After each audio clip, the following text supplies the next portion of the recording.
Welcome to Bahujan 9 news. నేను గీత. ఈ వివరాల్లోకి వెళ్తే ఎల్ఆర్ఎస్ తో లింకు లేకుండా వ్యవసాయేతర ఆస్తులను రిజిస్ట్రేషన్లు చేయాలని సిపిఎం రాష్ట్ర కమిటీ సభ్యులు నరసింహ ప్రభుత్వాన్ని డిమాండ్ చేశారు.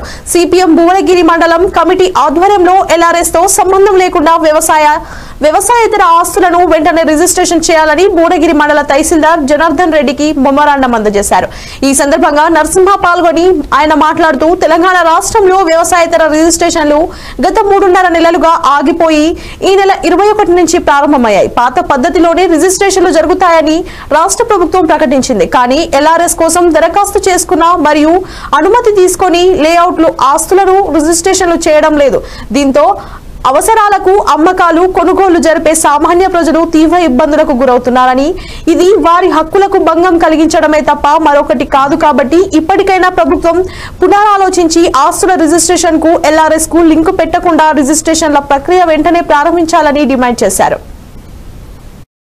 ప్రారంభిస్తామని చెప్పిన పరిస్థితి ఉంది. కానీ పేరుతోటి రిజిస్ట్రేషన్లు అనేటివి చేయకుండా ఆపిన పరిస్థితి ఉంది. దీంతో పేద ప్రజలందరూ కూడా చాలా ఇబ్బందులు ఎదుర్కొంటూ ఉన్నారు. ఇల్లు కట్టుకునే పరిస్థితిలో లేరు.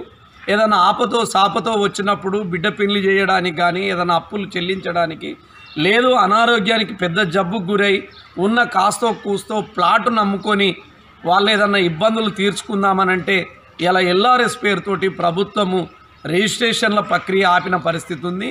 ఇప్పటికైనా తెలంగాణ రాష్ట్ర ప్రభుత్వము ప్రజల యొక్క బాధలను అర్థం చేసుకొని, కష్టాలను అర్థం చేసుకొని ఎల్ఆర్ఎస్తో సంబంధం లేకుండా పాత పద్ధతుల్ని రిజిస్ట్రేషన్ చేయాలని సిపిఎం పార్టీగా మేము డిమాండ్ చేస్తూ ఉన్నాం. ఇప్పటికైనా రాష్ట్ర ప్రభుత్వం ఈ విషయాన్ని పరిగణలోకి తీసుకపోతే పెద్ద ఎత్తున ఆందోళన కొనసాగిస్తాం. ఇలా కోర్టులో కేసు నడుస్తుంది. ఎప్పుడు తీర్పు వస్తుందో తెలియని పరిస్థితి కొనసాగుతూ ఉంది. తీర్పు వచ్చినాకనే ఈ ప్రక్రియ మేము మొదలు పెడతామంటే కాదు.